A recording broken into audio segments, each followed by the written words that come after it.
வணக்கம். இன்றும் உங்கள் மத்தியில் புதிய நிகழ்ச்சி ஒன்றை அறிமுகப்படுத்துவதில் மகிழ்ச்சி அடைகின்றோம்.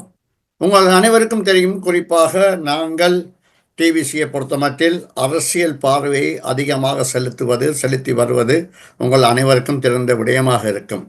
ஒரு ஊடகம் என்ற ரீதியில் தாயகத்தைச் சேர்ந்த நாங்கள் தாயகத்தில் நடைபெறுகின்ற பல்வேறு அரசியல் பார்வைகளையும் உங்கள் முன் கொண்டு வர நாங்கள் கடமைப்பட்டிருக்கின்றோம். அதுவும் இந்த காலகட்டத்தில் எதிர்க்கட்சிகள் செய்யாத விடயங்களை வெளிப்படுத்துவ நோக்கமாக புத்தம் புது நிகழ்ச்சியாக சதுரங்கம் என்ற நிகழ்ச்சியை இன்று முதல் உங்களுக்கு அறிமுகப்படுத்துகின்றோம். இந்த சதுரங்க நிகழ்ச்சி குறிப்பாக ஒவ்வொரு வியாழக்கிழமையும் ஒளிபரப்பு செய்யப்பட இருக்கின்றது. வாரத்தில் நடைபெறுகின்ற முக்கிய விடயங்களில் 4 விடயங்களை எடுத்து அதன் மீது எங்களுடைய கவனத்தையும் பார்வையும் செலுத்துவது ஒரு நோக்கமாக கொண்டு இந்த நிகழ்ச்சி தயாரிக்கப்படுகிறது. இந்த நிகழ்ச்சியில் வாராந்தம் ஒரு சிறப்பு விருந்தினராக கலந்து கொள்வார்கள். இன்றைய முதல் நிகழ்ச்சியில் என்னுடன் கலந்து கொள்கின்றார் டிபிசியின் அரசியல் ஆய்வாளர் திரு சிவலிங்கம் அவர்கள். வணக்கம் சிவலிங்கண்ணா. வணக்கம் ராம். வணக்கம் நேயர்களே. குறிப்பாக இன்று நாங்கள் எடுத்திருக்க விடயங்கள், ஜனாதிபதி அவர்கள் களுத்துறையிலையும் நேற்றைய தினம் தொழிற்காட்சியிலும் பேசிய உரை தொடர்பாக எங்களுடைய கவனத்தை செலுத்தியிருக்கின்றோம். இரண்டாவதாக, தமிழ் பாராளுமன்ற உறுப்பினர்கள் தங்கள் கடமைகளை மறந்து செயற்படுகிறார்களா அல்லது தங்களுடைய கடமை என்ன என்பதை புரிந்து கொள்ளவில்லையா என்ற கேள்வியை எழுப்ப வேண்டிய தேவை இருக்கின்றது. மூன்றாவது விடயமாக, இலங்கையிலே தமிழ் அரசியல் கைதிகள் இல்லை என்று இலங்கையின் நீதி அமைச்சர் தெரிவித்திருக்கின்றார். அது தொடர்பாக தமிழ் கட்சிகளின் எந்தவித எதிர்ப்பையோ அல்லது விமர்சனத்தையோ பார்க்க முடியவில்லை. நான்காவது விடயமாக, உலகத்திலே அமெரிக்காவின் ஜனாதிபதியாக, அதாவது 45 அல்லது 47வது, அதாவது 46இல் அவர் இல்லை என்பதை சுட்டிக்காட்டி 45, 47வது ஜனாதிபதியாக டொனால்ட் ட்ரம்ப் அவர்கள் பதவியேற்றிருக்கின்ற விடயத்தையும் நாங்கள் பார்க்க இருக்கின்றோம். அந்த வகையில் சிவலிங்கம் அவர்கள் இப்பொழுது ஜனாதிபதி அவர்கள் பதவியேற்ற பிறகு, தேர்தல் முடிந்த பிறகு முதலாவதாக தன்னுடைய ஆதரவாளர் மத்தியிலே களுத்துறையில் ஆற்றிய உரை, அதனைத் தொடர்ந்து நேற்று இலங்கையிலே ஒளிபரப்பாகின்ற சட்டன நிகழ்ச்சியில் ஏறத்தாழ 3 மணித்தியாலத்துக்கு மேல் பேசிய விடயங்கள் தொடர்பாக நீங்கள் எவ்வாறு பார்க்கின்றீர்கள்? குறிப்பாக அவருடைய சில நடவடிக்கைகள், இந்த தேசிய மக்கள் சங்கத்தின் அரசாங்கத்தின் நடவடிக்கைகள் ஒரு அரசியல் பழிவாங்கல் என்ன கூறப்படுகிறது. குறிப்பாக முன்னாள் ஜனாதிபதி அவர்களுடைய வீடு தொடர்பாக அவர் தெரிவித்த கருத்துக்கள், இவற்றை நீங்கள் எவ்வாறு பார்க்கின்றீர்கள்?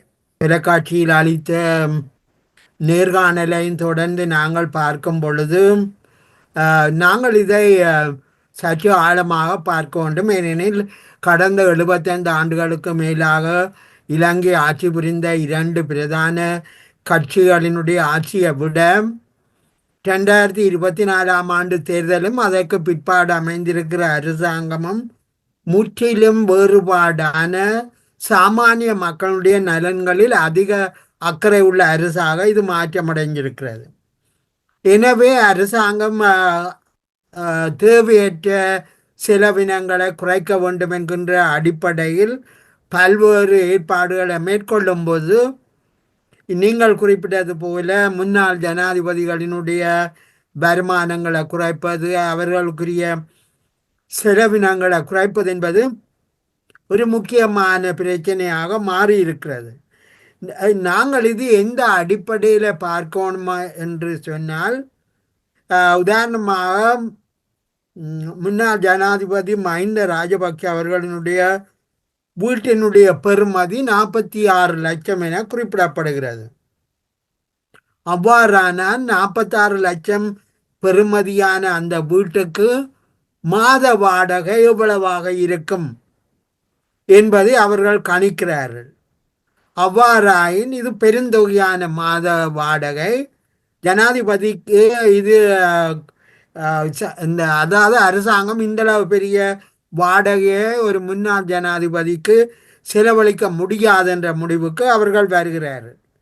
ஆனால் மறுபக்கத்தில் முன்னாள் ஜனாதிபதி கூறுகிறார், தான் போரை நடத்திய ஒரு ஜனாதிபதி, இதனால தன் பாதுகாப்புக்கு ஆபத்துகள் இருக்குது, ஆனபடியினால இது செய்கிறது ஒரு வகை பழிவாங்கல் என்று அவர் குறிப்பிடுகிறார். ஆனால் மறுபக்கத்தில் இந்த போரை நடத்திய சரத் பொன்சேகா அவர்களுக்கோ அல்லது இன்று பல போதவசு கடத்தல்கள்காரர்களை கண்டுபிடிப்பதில் ஈடுபட்டிருக்கின்ற போலீசாரும் பெரும் தனிப்பட்ட நெருக்கடிகளுக்கு முகம் கொடுக்கிறார்கள். சிறை காவலர்களும் பெரிய பிரச்சனைக்குள்ள ஆப்பட்டிருக்கிறார்கள்.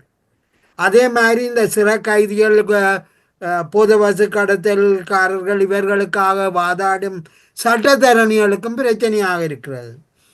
எனவே பாதுகாப்பை காரணம் காட்டி இவற்றை செய்வது சரியா? நாடு ஒரு செழிப்புள்ள நாடாக இருந்தால் இவற்றை பற்றி நாங்கள் வேறு விதமாக பேசலாம். ஒரு பொருளாதார நெருக்கடியில் இருக்கும் பொழுது இவற்றை கவனம் செலுத்துவது அரசின் கடமை என்று குறிப்பிடுகிறீர்கள். அடுத்ததாக, உண்மையிலே தமிழ் பாராளுமன்ற உறுப்பினர்கள் தங்களுடைய கடமைகளை சரிவர பாராளுமன்றத்தில் நிறைவேற்றுகிறார்களா என்ற சந்தேகம் எழுப்பப்படுகிறது. ஒருவர் குறிப்பாக அந்த கிளீன் ஸ்ரீலங்கா என்ற விவாதம் 2 நாட்களாக பாராளுமன்றத்திலே நடைபெற்று வருகிறது. அந்த பாராளுமன்ற விவாதத்தின் போது எந்த விடயத்தை கதைக்கதும் என்று திட்டமிடாமல் ஒரு மாவட்டத்தில் ஒரு பகுதியில் நடக்கின்ற விடயத்தை அந்த விவாதத்தில் எடுத்துக்கொள்வது எவ்வளவு பொருத்தமான விடயம்? இன்னொரு பாராளுமன்றம் தன்னுடைய கட்சிக்கு ஏற்பட்டிருக்கின்ற தனிப்பட்ட பிரச்சனையை பாராளுமன்றத்தின் சிறப்புரிமை குற்றச்சாட்டுகளாக வைக்கின்றார். ஒரு கட்சியை மக்கள் நேசிக்கின்றார்கள். கட்சிக்குள் பிரச்சனையை கட்சிக்குள் தீர்ப்பதை தவிர்த்து பாராளுமன்றத்தில் வைப்பதை எவ்வாறு ஏற்றுக்கொள்ள முடியும்? இன்னொரு பாராளுமன்றம் ரோட்டிலே இருந்து போலீஸ்காரரிடம் அடாவடி பிடிக்கிறார். இந்த தமிழ் பாராளுமன்ற நடவடிக்கைகளை நீங்கள் எவ்வாறு பார்க்கின்றீர்கள்? இது உண்மையிலேயே தமிழ் மக்கள் இது குறித்து மிகவும் ஆழமாக சிந்திக்க வேண்டிய காலம் வந்திருக்குது. ஏனென்றால் நீங்கள் குறிப்பிட்டது போல ஒருவர் போலீசாரோடு மோதுகிறார், ஒருவர் போக்குவரத்து ஒருவர் கட்சிக்குள் இருந்த உள்கட்சி பிரச்சனைகளை, தனிநபர் முரண்பாடுகளை பாராளுமன்றத்தில் பேசு. தமிழ் அரசியல் எவ்வளவு மோசமான நிலைக்கு போயிருக்கு. தமிழ் மக்களுடைய வாழ்க்கை தரம், தமிழ் மக்களுடைய ஜனநாயக உரிமைகள் தொடர்பான பிரச்சனைகள் மிகவும் சிக்கலான நிலையில் இருக்கும் பொழுது தமிழ் மக்களை பிரதித்துவப்படுத்துகின்ற பாராளுமன்ற உறுப்பினர்கள் தமிழ் மக்களுடைய நலன்களுக்கு வெளியில் தனிநபர் முரண்பாடுகளை பொதுவெளியில் பேசுவது மிக மோசமான நிலைமையாக இருக்கிறது.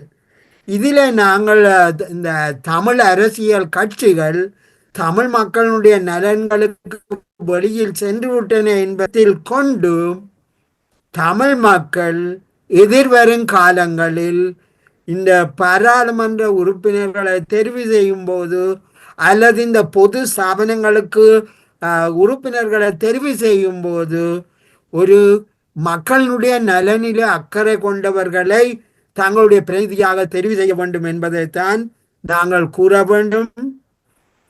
தமிழ் அரசியல் மிக மோசமான நிலைக்கு சென்றிருக்கிறதின் விளைவுதான் கட்சிகளுக்குள்ள இருக்கிற தனிநபர் முரண்பாடு பாராளுமன்றம் வரை சென்றிருக்கிறது.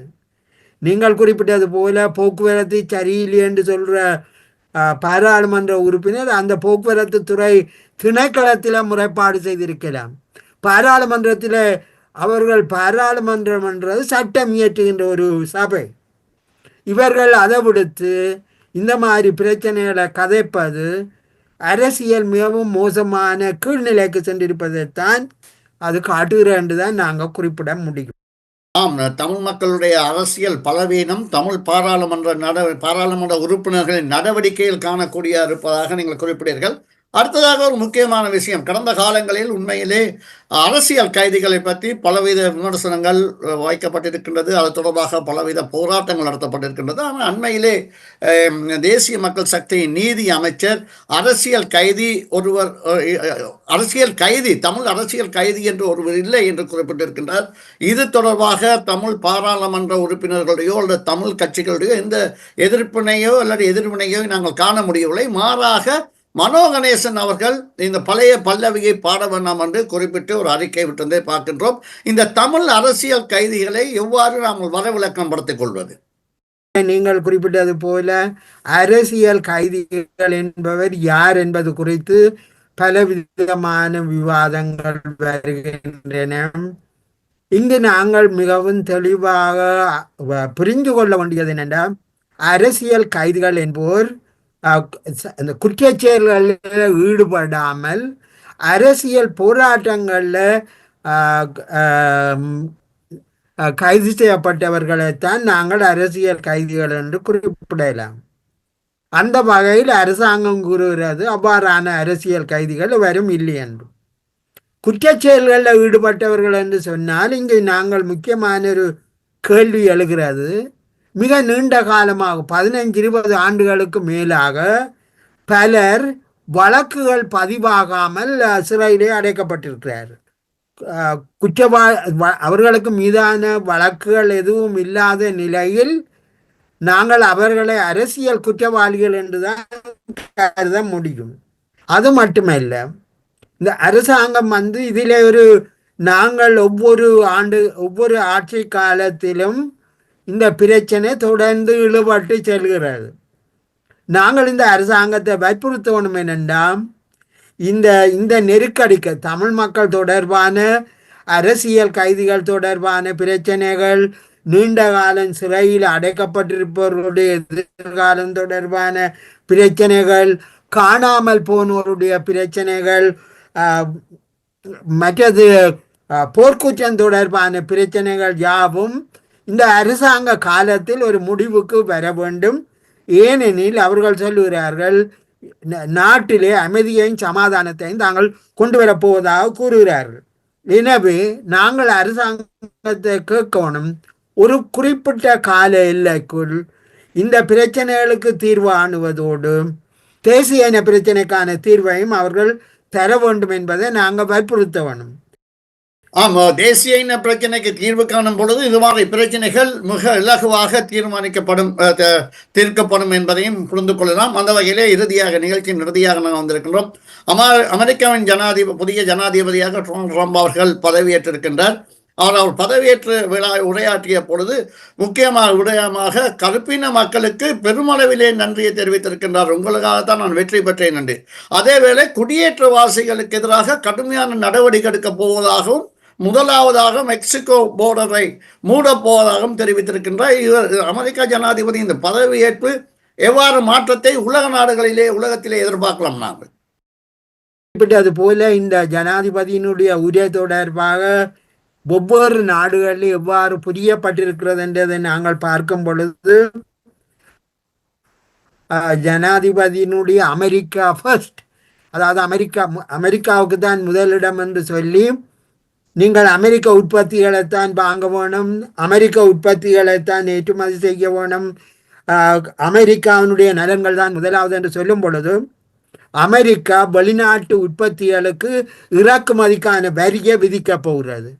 எனவே அமெரிக்கா வெளிநாட்டு இறக்குமதிகளுக்கு வரியை விதிக்குமாக இருந்தால், குறிப்பாக இந்தியா, சீனா, நாங்கள் இலங்கை கூட பல ஆடை உற்பத்திகள் அமெரிக்காவுக்கு தான் ஏற்றுமதி செய்யப்படுகிறது. இவைகளுக்கு என்ன நடக்கப் போகிறது என்பது மிக முக்கியமான பிரச்சனையாக இருக்க போகிறது. அது மட்டுமல்ல, அவர் பாரிஸ், அதாவது கிளைமேட் ட்ரீட்டி என்று சொல்லப்படுகின்ற காலநிலை சம்பந்தமான ஒப்பந்தத்தில் இருந்து அமெரிக்கா விலகப் போவதாக கூறியிருக்கிறார். அப்போ இந்த காலநிலை மாற்றத்தினால மழை, வெள்ளம், வறட்சி, உணவு பற்றாக்குறை, இப்படி பல பிரச்சனைகள் உலகம் முழுவதும் ஏற்பட்டிருக்கிறது. ட்ரம்பினுடைய காலத்தில் இது இன்னும் உக்கிரப்படுத்த போகிறது. அது மட்டுமல்ல, நீங்கள் சொன்ன மாதிரி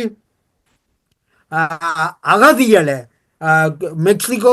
மெக்சிகோ நாட்டவர்கள் சுமார் 35 லட்சம் பேர் அமெரிக்காவில் சட்டவிரோதமாக இருக்கிறார்கள். இவர்களை நாடு கடத்த போவதாக கூறுகிறார்கள். அவ்வாறு நாடு கடத்துவதாக இருந்தால் ஐரோப்பிய நாடுகளும் நாடு கடத்த போகிறது. எனவே ஐரோப்பிய நாடுகளிலும் அகதிகள் பிரச்சனை ஒரு முக்கிய பிரச்சனையாக வரப்போகிறது. ட்ரம்ப் தலைமையிலான இந்த அரசு இனவாத அடிப்படையில் இந்த அகதிகளுக்கு எதிரான நடவடிக்கைகளை மேற்கொள்ளுமாக இருந்தால் அமெரிக்காவுக்கு முதலிடம் என்று சொல்லுமாக இருந்தால் இந்த வெளிநாடுகளுடைய உற்பத்தி தடைப்பட்டு இந்த நாடுகள் பெரிய போட்டிக்குள்ளே போக போகிறது. எனவே மிக மோசமான எதிர்காலம் ஏற்பட போகிறது. ஏனென்றால் இந்த நாடுகள் தங்களுடைய பொருளாதாரத்தை மூடி இறக்குமதிகளுக்கு தடைகளை கொண்டுவர போகிறது. இந்த ஆபத்தான நிலைமைகளை மக்கள் புரிந்து காலம் இதுவாகத்தான் இருக்க வேண்டும். ஆம், அந்த வகையிலே நிகழ்ச்சி நிறைவுக்கு வந்திருக்கிறது. முதலாவது எங்களுடைய சதுரங்க நிகழ்ச்சியில் கலந்து கொண்டு சிறப்பித்தற்கு உங்களுக்கு நன்றியும் வணக்கம் சிவலிங்கம் அவர்களே. மீண்டும் இன்னொரு நிகழ்ச்சியிலே நாங்கள் சந்திப்போம்.